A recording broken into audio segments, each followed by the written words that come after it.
Welcome to Eduphonic iCube education in phone. আজকে আমরা আলোচনা করব বায়োস্ফিয়ার রিজার্ভস ইন ইন্ডিয়া। এটা মেনলি স্ট্যাটিক জিকে, সো আমাদের এক্সামের জন্য খুব ইম্পর্টেন্ট। আমরা জেনে নেব যে বায়োস্ফিয়ার রিজার্ভ কী। প্রথমে জানতে হবে যে এখানে আরও দু তিনখানা টার্ম আছে যেগুলো খুব বায়োস্ফিয়ার রিজার্ভ পড়তে গেলে সামনে আসবে। সেগুলো হচ্ছে national park, wild life sanctuary. তো বায়োস্ফিয়ার রিজার্ভটা কি? এটা একটা হচ্ছে মানে প্রোটেক্টেড জোন, যেখানে তিনখানা বায়োডাইভার্সিটি কনজার্ভ করা হয়। মেনলি ফ্লোরা মানে উদ্ভিদকুল, ফাউনা দ্যাট ইজ অ্যানিম্যাল, আর হিউম্যান বিইং বলতে ট্রাইবালস মানে ট্রাইবালদের কালচার রিজার্ভ করা হয়। তো যদি আমরা এরকম একটা অংশ ধরি, এটা আমরা ন্যাশনাল পার্ক বলতে পারি। আর এরকম আরেকটা অংশ নিলাম, এটা একটা ওয়াইল্ড লাইফ স্যাংচুয়ারি বলতে পারি। তাহলে বায়োস্ফিয়ার রিজার্ভ কোনটা হতে পারে? অ্যাজ এ হোল এই দুটোর মাঝে একটা বড় জায়গা, যেখানে স্থলভাগ, জলভাগ এবং ইকোসিস্টেম মোটামুটি তিনটা জিনিসের সমাহারকে আমরা বলতে পারি একটা বায়োস্ফিয়ার রিজার্ভ। মেনলি আমরা বায়োস্ফিয়ার রিজার্ভ দেখে নেব কি মানে কাকে বলে।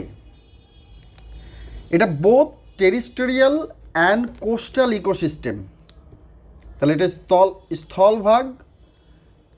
স্থলভাগ আর কোস্টাল ইকোসিস্টেমকে কনজার্ভ করা হয়। মানে উদ্ভিদ মানে স্থলভাগের সমস্ত প্রাণী, স্থলভাগের জন্তু জানোয়ার, উদ্ভিদ, রেয়ার উদ্ভিদ মানে যেগুলো মানে খুব দেখা যায় না, যেগুলো বিপন্ন। আর কোস্টাল হচ্ছে মেনলি জলের উদ্ভিদ, যেমন কোরাল রিফ, ফিশারিজ, এদের ইকোসিস্টেমকে কনজার্ভ করা হয়। Protecting the natural inhabitants in this area, flora উদ্ভিদকুল, ফাউনা প্রাণীকুল, আর human that is tribal. Also restores traditional life of the tribes and conserve the biodiversity, বৈচিত্র্য। মানে এই যে আমাদের বায়োস্ফিয়ার মানে বায়বীয় অংশ, তার বৈচিত্র্যকে রিজার্ভ করা হয়। এই যে প্রোগ্রাম, এটা 1971-এ শুরু হয়েছিল ইউনেস্কোর দ্বারা। ইউনেস্কো কোন আন্ডারে? Under man and biosphere program. Very very important. আমাদের জানতে হবে ভারতে কতগুলো বায়োস্ফিয়ার রিজার্ভ আছে। ভারতে মেনলি 18 বায়োস্ফিয়ার রিজার্ভ আমরা দেখব, পড়ব, এবং তাদের মধ্যে ফেমাস কোন কোন বায়োস্ফিয়ার ফেমাস, কোন বায়োস্ফিয়ার সর্বপ্রথম ডিক্লেয়ার করা হয়েছিল, কোন কোন বায়োস্ফিয়ারগুলো ইউনেস্কো দ্বারা অ্যাপ্রুভড, আমরা সবগুলো দেখব, একে একে দেখব। জাস্ট এটা খুব একটা ইন্টারেস্টিং ভিডিও হতে চলেছে। সো আমার একটা কোশ্চেন থাকবে এই মানে একদম শুরুতেই একটা কোশ্চেন থাকবে যে যে 18খানা বায়োস্ফিয়ার রিজার্ভ আছে, সবচেয়ে বড় বায়োস্ফিয়ার রিজার্ভ যেটা মানে বিস্তৃতি বা পরিধি যদি বলি, তো পরিধি নয়, এটা আয়তন হচ্ছে 12,454 স্কোয়ার কিলোমিটার, যেটা গুজরাটে রান অফ কচ্ছ বলি আমরা। রান অফ কচ্ছ সেটা হচ্ছে সবচেয়ে বড় বায়োডাইভার্সিটি। তারপরে দেখব দ্য ইয়ংগেস্ট ওয়ান মানে সবচেয়ে নবীনতম, সেটা হচ্ছে পান্না, মধ্যপ্রদেশে, সাতপুরা রেঞ্জের ওপরে। মধ্যপ্রদেশ সাতপুরা রেঞ্জ আমরা দেখে নেব, যখন পড়ব তখন দেখতে পাবো। সবচেয়ে ছোট বায়োডাইভার্সিটি হচ্ছে Dibru Saikhowa, it is in Assam, মাত্র 765 বর্গ কিলোমিটার। আচ্ছা, এই বায়োস্ফিয়ারের একটা স্ট্রাকচার জোন আছে। জোন মিন্স মানে যদি একটা বায়োস্ফিয়ারকে আমি এত বড় একটা বৃত্ত দিয়ে বোঝানোর চেষ্টা করি, তাহলে এই স্ট্রাকচার তিনখানা স্ট্রাকচার আছে। এই মাঝে একটা ছোট্ট জায়গা আছে, সেটা হচ্ছে কোর। তারপর হচ্ছে এই যে লেয়ার, সেকেন্ড লেয়ারটা হচ্ছে বাফার। এই প্রথমটা কোর, এটা buffer. And the third layer মানে এই লেয়ারটা, এটা হচ্ছে ম্যানিপুলেশন। ম্যানিপুলেশন মানে বুঝতে পারছি যে এখানে মানুষের আচরণ আছে, হিউম্যান বিংসের আচরণ আছে, এখানে ট্যুরিস্টদের আচরণ মানে ট্যুরিস্টদের যাতায়াত আছে। আর যেটা বাফার জোন, এটা মেনলি এডুকেশন আর রিসার্চ পারপাসে ইউজড হয়। মেনলি এটা এডুকেশন আর রিসার্চ পারপাসে ইউজড হয়। আর দ্য কোর অঞ্চল, যেটা কোর মানে একদম যেটা ভেতরের লেয়ার, সেটা হচ্ছে কোর। এবং কোরে কিন্তু একদমই protected and prohibited for human beings. মানে এখানে কনজার্ভ করা হয় যত সম্ভব, মানে জেনারেলি কনজার্ভ করা হয় প্রায় মানে একদম রেয়ারেস্ট মানে অ্যানিম্যালস বা উদ্ভিদ এই ধরনের। সো আমরা দেখব প্রতিটা জোন পড়ব, ছোট্ট ছোট্ট করে আছে এবং খুব একটা পড়লেই বুঝতে পারা যাবে। Core strictly prohibited and undisturb by humans, যেটা একদম ভেতরের লেয়ার। বাফার, বাফার আমরা বললাম কোরের পরে যে এডুকেশনাল পারপাসে ইউজড হয়, রিসার্চ পারপাসে ইউজড হয়। এখানে ম্যানিপুলেশন পাওয়া যায়, কিন্তু সেটা শুধুমাত্র এডুকেশন পারপাসে। আউটার লেয়ার হলো বায়োস্ফিয়ার রেঞ্জের manipulation purpose. Manipulation purpose is called the outer layer. এখানে কি পাওয়া যায়? হিউম্যান অ্যাক্টিভিটিস পাওয়া যায়, ক্রপিং, ফরেস্ট্রি বা ট্রাইবালরা যেভাবে জীবনযাপন করে, এগুলো মোটামুটি সব এখানেই পাওয়া যায়। সো আমরা একটু ম্যাপ দেখে নেব। আমরা ম্যাপের মাধ্যমে বোঝার চেষ্টা করব। আমরা উপরের দিক থেকে মানে নর্থ থেকে দেখব। নর্থ থেকে আমরা দেখব প্রথমে আমরা কোন মানে এখানে পুরোপুরি 18খানা বায়োস্ফিয়ার রিজার্ভ আছে। সো আমরা এক দিক থেকে পড়ব। সবচেয়ে যেটা Northern most is a cold dessert. লাহুল স্পিতি মানে মেনলি এটা হিমাচল প্রদেশ, লাহুল স্পিতি আমরা শুনেছি এটা ট্যুরিস্ট স্পট। আর লাদাখ, এই দুখানা লাদাখ আর লাহুল স্পিতি। লাদাখ বর্তমানে কেন্দ্রীয় মানে মানে ইউনিয়ন টেরিটরি, ওকে। সো হিমাচল প্রদেশ আর লাদাখ নিয়ে মানে মাঝামাঝি জায়গাতে মানে একটা বায়োস্ফিয়ার রিজার্ভ অনেক জায়গা জুড়ে হয়। সো এই জায়গাটা। তারপরেই আমরা পাবো উত্তরাখণ্ড। এখানে পাবো আমরা নন্দা দেবী। এটা 1988 আমরা যখন প্রত্যেকটা বায়োস্ফিয়ার যখন আমরা পড়ব, তখন এদের প্রতিটা বায়োস্ফিয়ার কেন ফেমাস, তাদের কিভাবে তারা কোন কোন ন্যাশনাল পার্ক এবং কোন কোন ওয়াইল্ড লাইফ স্যাংচুয়ারি নিয়ে গঠিত সব আলোচনা করব। তারপরে যদি আমরা একদম ওয়েস্টার্ন যাই, পশ্চিমে, আমরা নর্থ দেখলাম, পশ্চিমে দেখব রান অফ কচ্ছ পড়লাম আমরা। রান অফ কচ্ছ হচ্ছে সবচেয়ে বড়, যেটা পড়লাম একটু আগে। এটা কেন ইম্পর্টেন্ট আমরা একটু পরেই পড়ে নেব। মনে রাখবো মধ্যপ্রদেশে দুখানা আছে, মানে নর্থ দুখানা, তিনখানা বলতে পারি, এটা মিক্স আছে, ছত্তিশগড় এবং মধ্যপ্রদেশে আর একটা আছে। তো কোরলি মধ্যপ্রদেশে আছে দুখানা, একটা হচ্ছে পান্না আর একটা হচ্ছে পাঁচমারি। আর একটা হচ্ছে যেটা মধ্যপ্রদেশ এবং ছত্তিশগড়ের মানে বর্ডারে আছে, সেটা আমারকান্টক। যে আমাদের আমারকান্টক মানে মানে আছে, পাহাড় আছে বা একটা রেঞ্জ বলতে পারি, সেই রেঞ্জের মাঝে আছে একটা বর্ডার তৈরি করেছে, সেটা হচ্ছে আচানক মার আমারকান্টক। নামটা খুব একটু অদ্ভুত, বাট একটু পড়লেই মনে রাখতে পারি। সো আমরা নর্থ পড়লাম, ওয়েস্টার্ন পড়ে নিলাম, মিডিল পড়লাম মানে মধ্যপ্রদেশ পড়েছি। আমরা এবার জাস্ট একদম ইস্ট পড়ে নেব। একদম ইস্টে আছে অরুণাচল প্রদেশ, সেখানে আছে দিহং দিবং। আমরা নামটা শুনলেই মনে পড়বে যে দিহং হচ্ছে যখন আমাদের ব্রহ্মপুত্র নদী এই দিক থেকে যখন ঢুকছে, মানে অরুণাচল প্রদেশে যখন মানস সরোবর থেকে বেরিয়ে যখন এই অরুণাচল প্রদেশে ঢুকছে, তখন এটা দিহং নামে এন্ড করছে আমাদের ইন্ডিয়াতে। সো ওই নাম অনুসারেই এখানে এটার নাম হয়েছে দিহং দিবং। তারপরে আমরা আসাম, আসাম আমরা জানি এটা হচ্ছে আসাম দিব্রু সাইখোয়া। তারপরে আমরা পাবো গারো হিলসের ওপরে নকরেক, দ্যাট ইজ মেঘালয়। আমরা জানি নর্থ ইস্টকে সেভেন সিস্টার বলা হয়, এখানে সাতখানা সিস্টার মানে সাতখানা রাজ্য আছে, সেইগুলোকে একত্রে বলা হয় সেভেন সিস্টার্স। সো এটা গারো হিলস, এখানে গারো হিলসের রেঞ্জটা আছে, এই রেঞ্জের উপরে নকরেক আছে। তারপরে আমরা আসামে পাবো মানস। মানসের বায়োস্ফিয়ার রিজার্ভের ভিতরে মানস ন্যাশনাল পার্ক আছে, এবং মানস ন্যাশনাল পার্ক কেন বিখ্যাত আমরা জানি, ওয়ান হর্ন একশৃঙ্গ রাইনোসর। তারপরে আমাদের ওয়েস্ট বেঙ্গলে আমরা দেখে নেব সুন্দরবন, খুবই ইম্পর্টেন্ট। এখানে সুন্দরবন ন্যাশনাল পার্ক আছে, সুন্দরবনে বেশ কয়েকটা স্যাংচুয়ারি আছে, ওয়াইল্ড লাইফ স্যাংচুয়ারি আছে। তারপরে ইম্পর্টেন্ট একটা সাইট আছে, সেটা হচ্ছে রামসার ওয়েটল্যান্ড সাইট। এগুলো সব আমরা হালকা হালকা করে টাচ করে যাব।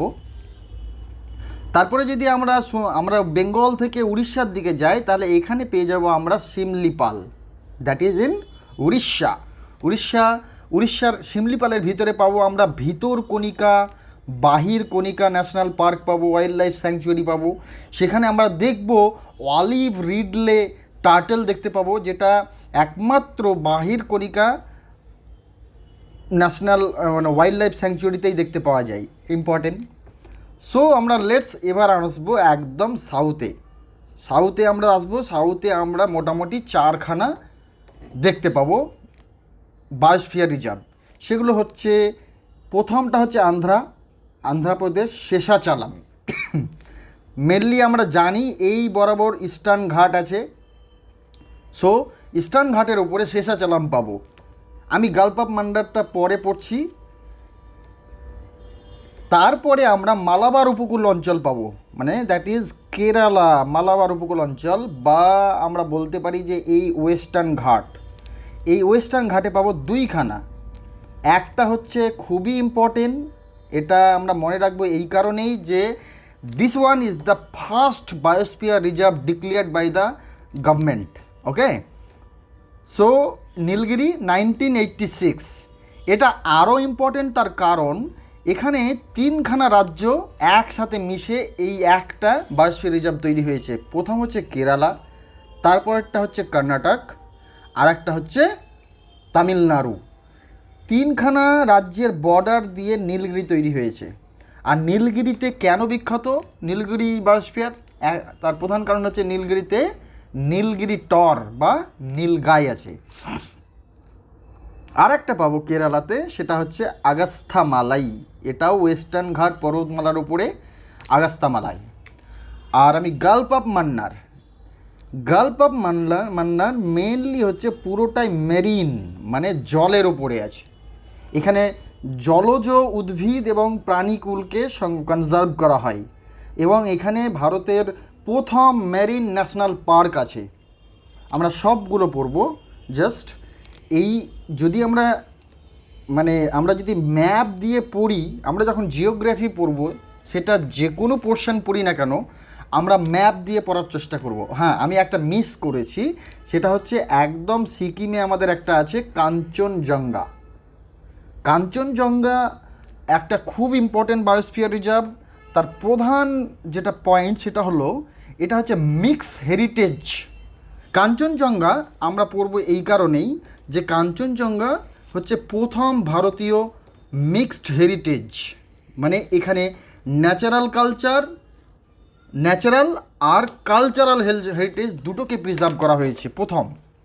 সো আমরা প্রতিগুলো একটা করে পড়ব, আর আমরা এগুলো যখন পড়ব ম্যাপ দিয়ে পড়ার চেষ্টা করব। সামনে একটা ম্যাপ খুলে আপনি গুগলে খুলতে পারেন, বইয়ে খুলতে পারেন।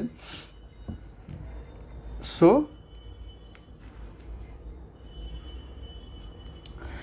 সো মেনলি বায়োডাইভার্সিটি কী করে? বায়োডাইভার্সিটি যেটা করে সেটা হচ্ছে ইট রিজার্ভ দ্য স্পেসিস, মানে উদ্ভিদের হতে পারে, প্রাণীর হতে পারে, হ্যাঁ, স্পেসিস মানে কত রকম কত প্রকার প্রাণী, কত প্রকার উদ্ভিদ, এটাকে রিজার্ভ করা হয় ইকোসিস্টেম অফ দ্যাট প্লেস, সেই সেই সেই জায়গার ইকোসিস্টেম। আর জেনেটিক ডাইভার্সিটি মানে জীবের বৈচিত্র্য, মানে বিভিন্ন ধরনের জীব সবগুলোকে এনশিওর করা হয়। কি করা হয়? It ensure sustainable development including economical and social. তাহলে আমাদের সাস্টেনেবল ডেভেলপমেন্টে এটাকে ইকোনমিক আর সোশ্যাল মানে অর্থনৈতিক এবং সোশ্যাল দিক থেকেও এটাকে এনশিওর করা হয়। Also develops educational research purpose, যেটা আমরা বাফার জোন দেখেছি, ওই জায়গাটা প্রতিটা বায়োডাইভার্সিটির বাফার জোন এডুকেশনাল আর রিসার্চ পারপাসে ইউজড হয়। ওখানে দেখা হয় মানে কী করে ট্রাইবালদেরকে রিস্টোর করা যেতে পারে, কি করে কোন নতুন প্রাণীকে কিভাবে রিস্টোর করা যেতে পারে, কোনো একটা বিপন্ন প্রাণীকে কিভাবে বাঁচিয়ে রাখা যায়, এ সমস্ত কিছু।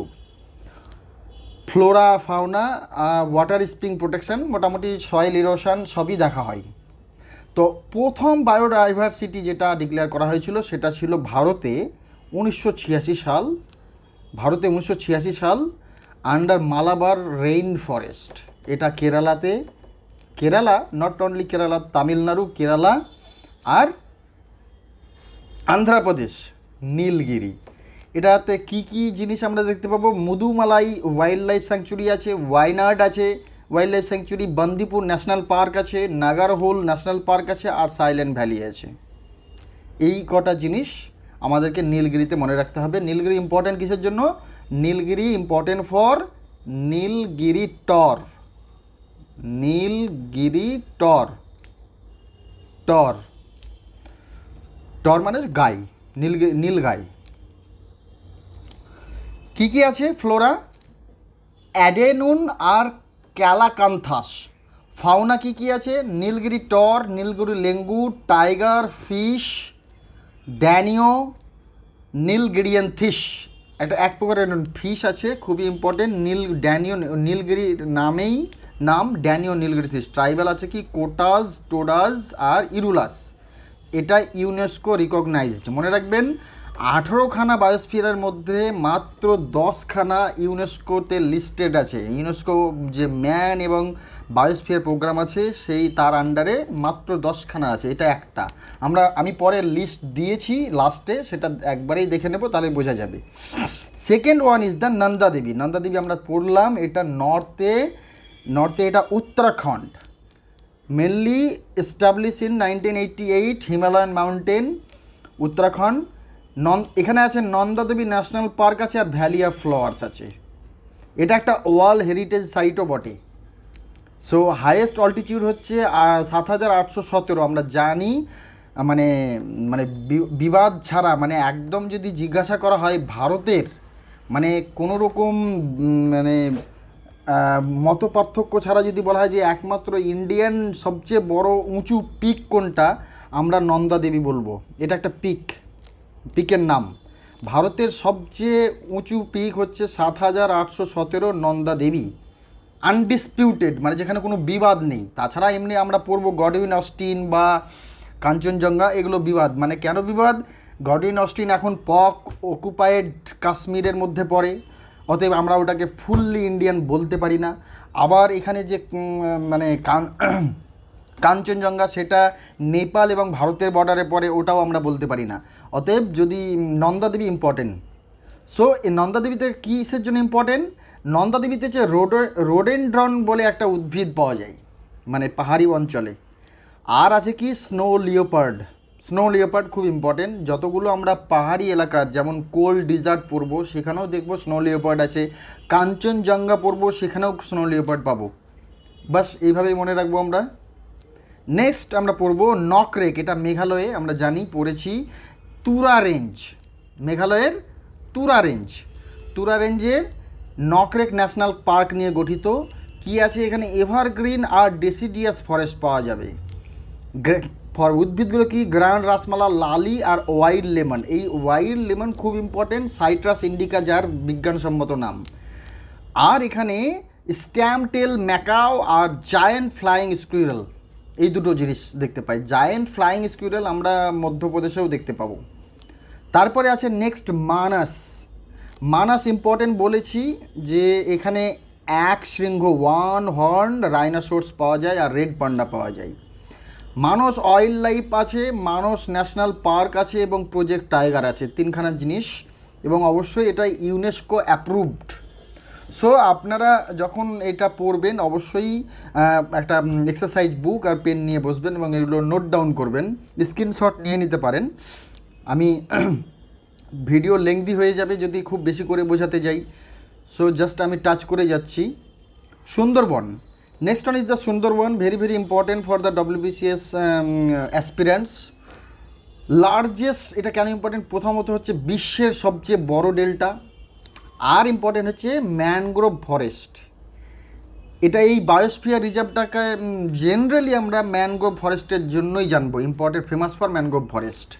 এখানে আছে সুন্দরবন ন্যাশনাল পার্ক আছে, সুন্দরবন ন্যাশনাল পার্ক আছে, ওয়াইল্ড লাইফ স্যাংচুয়ারি আছে, ওয়ার্ল্ড হেরিটেজ সাইট আছে।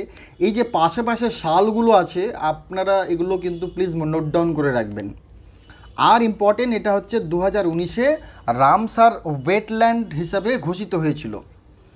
এটা 2 পরগনা নিয়ে গঠিত, 2 পরগনা 19খানা ব্লক নিয়ে গঠিত। Next one is the gulf of মান্নার।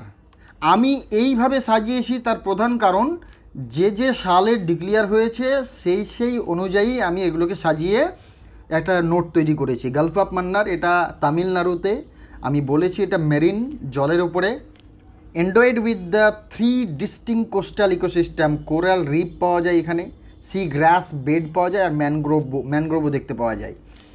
তাহলে one of the richest region of marine biodiversity, marine national park আছে, ম্যামাল দুগ্গং আর সি টার্টেল, এই দুটো প্রাণী খুব ইম্পর্টেন্ট। দুগ্গং মানে ম্যামাল আমরা জানি স্তন্যপায়ী, দুগ্গং আর সি টার্টল গালফ অফ মান্নারে পাওয়া যায়। সো নেক্সট ওয়ান, আর কি পাওয়া যায় এখানে? ম্যানগ্রোভ ফরেস্ট আছে মানে উপকূলবর্তী অঞ্চলে, রাইজোফেরা উদ্ভিদ পাওয়া যায়, আর একটা ট্রাইব আছে যারা মারাকেয়ার্স ফিশারি করে, মানে মৎস্য চাষ করে। দেন আমরা চলে যাব, আচ্ছা, গ্রেট নিকোবর। আমরা কিন্তু যখন ম্যাপ দেখেছিলাম নিকোবরটাকে স্কেপ করে চলে গেছি, ওকে, পরে আরেকবার ম্যাপ দেখে নেব। গ্রেট নিকোবর, এটা নিকোবর আইল্যান্ডে ছিল, জেনারেলি গালাথিয়া ন্যাশনাল পার্ক নিয়ে গঠিত আর ক্যাম্পবেল ন্যাশনাল পার্ক, এই দুটো ন্যাশনাল পার্ক খুব ইম্পর্টেন্ট। দেখুন বায়োডাইভার্সিটি পড়তে পড়তে কিন্তু আমরা কিছু কিছু ন্যাশনাল পার্ক পড়ে নিচ্ছি বা কিছু কিছু ওয়াইল্ড লাইফ স্যাংচুয়ারি পড়ে নিচ্ছি, সেগুলো কিন্তু যখন আমরা ন্যাশনাল পার্ক পড়ব তখন সেগুলো কাজে লাগবে। কারণ ভারতে প্রায় 105খানা ন্যাশনাল পার্ক আছে, সে প্রত্যেকটা পার্কই কিন্তু ইম্পর্টেন্ট নয়। বাট আপনি এই 18খানা বায়োডাইভার্সিটি পড়তে পড়তে, বায়োস্ফিয়ার রিজার্ভ পড়তে পড়তে কিন্তু আমরা প্রায় 36 থেকে 40খানা ন্যাশনাল পার্কের নাম জেনে যাব, এবং সেগুলো যদি আমরা মনে রাখার চেষ্টা করি তাহলে অনেক সুবিধা হবে। জেনারেলি কোশ্চেন এরকমই হয়, খুব বেশি ডিপে কোশ্চেন হয় না। কেন বিখ্যাত, কোন প্রাণী বা কোন উদ্ভিদ বা কোন জন্তুর জন্য বিখ্যাত, এগুলো ইম্পর্টেন্ট। আর সালটা অনেক সময় ইম্পর্টেন্ট হয়ে পড়ে, জেনারেলি প্রথমটা কোনটা শেষ কোনটা এগুলো। সো গ্রেট নিকোবরে কী কী আছে? Tropical wet evergreen forest rich with angiosperm, fern, gymnosperm and lichen. Crab eater macaque পাওয়া যায় এখানে, আর মঙ্গোলয়েড সম্ফেন একটা জাতি বা ট্রাইবাল পাওয়া যায়। এরা প্রচণ্ড মানে এখনও সভ্যতার মানে আলোতে আসতে পারেনি এই মঙ্গোলয়েড সম্ফেন জাতি। সিমলিপাল উড়িষ্যাতে বলেছি, সিমলিপাল আর কুলডিহাতে এলিফ্যান্ট রিজার্ভ আছে, এই যে elephant reserve. Hadgarh Kuldiha wildlife sanctuary আছে। ভিতরকণিকা আর গহির মাথা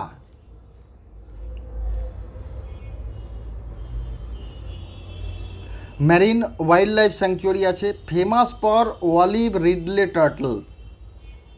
আমি বলেছিলাম যখন প্রথমে পড়াচ্ছিলাম, এখানে একমাত্র অলিভ রিডলে টার্টেল পাওয়া যায়, তার জন্য আমরা গহির মাথা মেরিন ওয়াইল্ড লাইফকে মনে রাখবো। আরেকটা আছে Nandankanan wild life sanctuary WLS, যেটা হোয়াইট টাইগার পাওয়া যায়। রিসেন্টলি ইন নিউজ, কেন এখানে একটা বিশাল বড় মানে দাবানল বা অগ্নিসংযোগ ঘটেছিল, মানে আগুন লেগে গেছিলো। দিব্রু সাইখোয়া, এটা আসামে 1998 ডিক্লেয়ার হয়েছে। দিব্রু সাইখোয়া ন্যাশনাল পার্ক আছে, যেখানে উড ডাক পাওয়া যায়, ইম্পর্টেন্ট, আর ওয়াটার ব্যাফলো বুনো মোষ বা জলজ মোষ। দিবং অরুণাচল প্রদেশ পড়েছি, এখানে মিসমি টেকিন বলে একটা প্রাণী আর মাস্ক ডিয়ার রেড পান্ডা পাওয়া যায়। মিসমি টেকিন কোন নাম? অরুণাচল প্রদেশে আমরা মিসমি হিল দেখতে পাবো, সেই নাম অনুসারেই মিসমি টেকিং একটা প্রাণীর নাম, এখানে কনজার্ভ করা হয়। মধ্যপ্রদেশে চলে আসবো, পাঁচমারি কি আছে? মধ্যপ্রদেশ সাতপুরা রেঞ্জের ওপরে বৌরি স্যাংচুয়ারি আর Satpura national park, NP for national park. Pachmarhi স্যাংচুয়ারিও পাওয়া যায়, এখানে জায়ান্ট স্কিউরেল গৌরা দেখতে পাই। কাঞ্চনজঙ্ঘা, এটা সিকিম 2000 সালের এস্টাবলিশড। এখানে একটা ন্যাশনাল পার্ক আছে সেম নামে, যেটা ওয়ার্ল্ড হেরিটেজ সাইট 2016-তে ঘোষিত হয়েছে, ইউনেস্কোতে লিস্টেড আছে। এই যে একটু আগে বলেছিলাম মিক্সড হেরিটেজ, এখানে ন্যাচারাল এবং কালচারাল হেরিটেজকে প্রিজার্ভ করা হয়, এই একমাত্র বায়োস্ফিয়ার রিজার্ভ। এখানেও সেই একই, আমরা পাহাড়ি যত পাহাড় দেখতে পাবো, সেখানে রোডোডেনড্রন উদ্ভিদটা দেখতে পাবো, আমরা জানি এগুলো। এই যে স্নো লেপার্ড, আমরা নন্দা দেবী বা কোল্ড ডিজার্টেও দেখেছি, রেড পান্ডা। আর এখানে প্রায় ভারতের অর্ধেক প্রজাতির পাখি দেখতে পাওয়া যায়, অর্ধেক প্রজাতির পাখি মানে এখানে পাওয়া যায়। সো আমরা আসবো এখানে আগাস্থামালাই, এটা কেরালা। ওয়েস্টার্ন ঘাট, পেপ্পা ওয়াইল্ড লাইফ স্যাংচুয়ারি আর নেইয়ার স্যাংচুয়ারি, এই দুখানা মেন। তারপরে আছে টাইগার রিজার্ভ আছে, যেটা মুন্দনথারাই, আর এখানে প্রিজার্ভ করা হয় এশিয়ান এলিফ্যান্ট আর নীলগিরি টর। নীলগিরি টর কিন্তু নীলগিরিতেও পাওয়া যায়। একটা ট্রাইব আছে কনিকারান। সব বায়োডাইভার্সিটিতে কিন্তু সব বায়োস্ফিয়ার রিজার্ভে কিন্তু ট্রাইবদের নাম পাবো না, কারণ আছে হয়তো, but they are not important for the exams. Okay, আমি সেই সমস্তগুলোকেই নিয়ে এসেছি বা মেনশন করার চেষ্টা করেছি যেগুলো এক্সামের আসবে। এরপরে আমরা পাবো ছত্তিশগড় এবং মধ্যপ্রদেশের বর্ডারে অবস্থিত আচানক মার আমার কন্টাক। ওকে, এখানে এই সেম নামে একটা ওয়াইল্ড লাইফ স্যাংচুয়ারি আছে। আর এখানে কেন ইম্পর্টেন্ট, এখানে 3খানা রিভার এখান থেকে তৈরি হয়েছে। ওকে, সেটা হচ্ছে নর্মদা, সোন আর জহিলা। নর্মদা, সোন আর জহিলা আমরা পড়বো যখন সাতপুরা রেঞ্জ বা অমরকন্টক রেঞ্জ পড়বো, হ্যাঁ, ওই রেঞ্জ থেকে ভারতের ড্রেনেজ সিস্টেম পড়বো, তখন এগুলো দেখতে পাবো। এখানে ব্ল্যাক বাক্স বলে এক প্রকারের হাঁস দেখতে পাওয়া যায়। কচ্ছ, রান আপ কচ্ছ, আমি কচ্ছ নাম লিখেছি শুধু, এটা গুজরাটে। কেন ইম্পর্টেন্ট? সল্ট মার্স, সবচেয়ে লার্জেস্ট স্যালিন ট্র্যাক্টস এখানে পাওয়া যায়, মানে দেখতে পাওয়া যায় পৃথিবীর। আর ওয়াইল্ড অ্যাশ দেখা যায়, বেশি কিছু নেই মনে রাখার মতো। কোল্ড ডিজার্ট, এটা নন্দা দেবীর ঠিক ওপরে অবস্থিত কোল্ড ডিজার্ট। এটাও হিমালয়ান লাহুল স্পিতি লাদাখ নিয়ে গঠিত ভ্যালি। আপনারা যদি কোনো মানালি ঘুরতে যান তখন দেখতে পাবেন এই Lahaul Spiti valley. Pin valley national park আর কিবার স্যাংচুয়ারি, এই দুটো স্নো লিওপার্ড ইম্পর্টেন্ট পশু। শেষাচালাম, আমরা দেখেছি শেষাচালাম তিরুপতি যে পিলগ্রিমেজ আছে, হিন্দু পিলগ্রিমেজ তিরুপতি, এখানেই অবস্থিত। আর কি আছে? ন্যাশনাল পার্ক আছে শ্রী ভেঙ্কটেশ্বর। এখানে আছে রেড স্যান্ডার্স আর স্লেন্ডার্স লরিজ, ট্রাইব আছে ইয়ানাডিজ। এটা ট্রাইব ইয়ানাডিজ আর দুটো প্রাণী, স্লেন্ডার্স লরি আর রেড স্যান্ডার্স। মধ্যপ্রদেশ আর একটা, যেটা পান্না, এবং আমাদের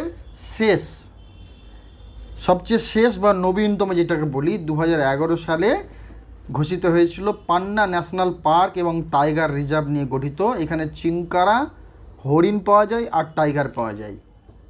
এবার আমরা দেখে নেব যে ইউনেস্কোতে লিস্টেড যে 10খানা বায়োস্ফিয়ার রিজার্ভ আছে সেগুলোর আমরা নাম পড়ে নেব। এগুলো মানে মার্ক করে রাখবো এবং এগুলো আমাদেরকে মনে রাখতে হবে। Nilgiri, Sundarban, Nanda Devi, great Nicobar, Pachmarhi, Nokrek, Shimlipal, Gulf of Mannar, Achanakmar, Amarkantak, and the Agastha Malai. So এই 10খানা reserve biosphere reserve recognized by the UNESCO. So this is the end, and thanks for watching. Okay, and stay tuned for the upcoming class 1 national park and the Ramsar wetland. Okay, so stay tuned. Thank you.